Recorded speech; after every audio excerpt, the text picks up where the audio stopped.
journey into Obama's America in search of Shakespeare and his place in the American dream, what he means and what he says to Americans today.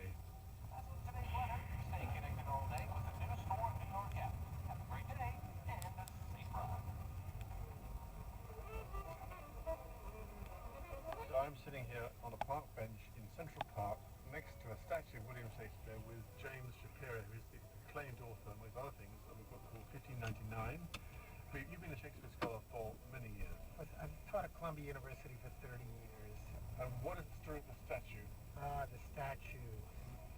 This statue has a great, and also sad history. It was created by the citizens of New York, April 23rd, 1864.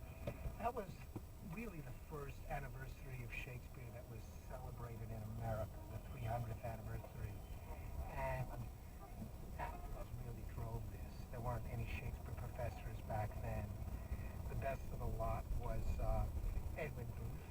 In November of 1864, the Booth brothers, in front of 2,000 New Yorkers, decided to hold a benefit, and they performed Julius Caesar in New York City to fundraise for building this statue.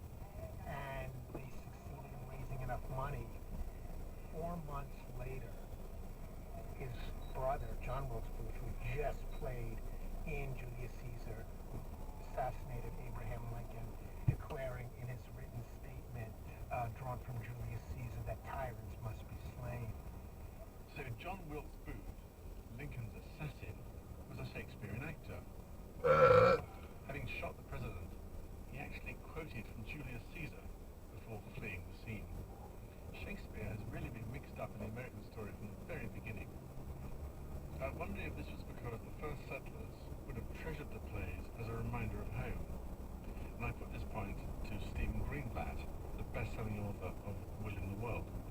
I think the earliest Shakespeare that I know of in America was Fourth Folio. It was brought to Virginia in the late 17th century. So it's possible that someone in the late 17th century was longing for what it would have looked like at home. But actually, in a curious way, what it looked like simply as a setting in Virginia is not all that far away from what it looked like at home. I mean, my own impulse would be to say that it was more that Shakespeare enabled you to explore quite dangerous subject matter, or fairly openly, but without getting in trouble, in a way that was rather difficult in early America. If you think of as those early Puritan settlers were aware of Shakespeare, I would have thought it was thrilling for them not to imagine merry old England, but thrilling for them as a way of imagining what it would be like to challenge authority.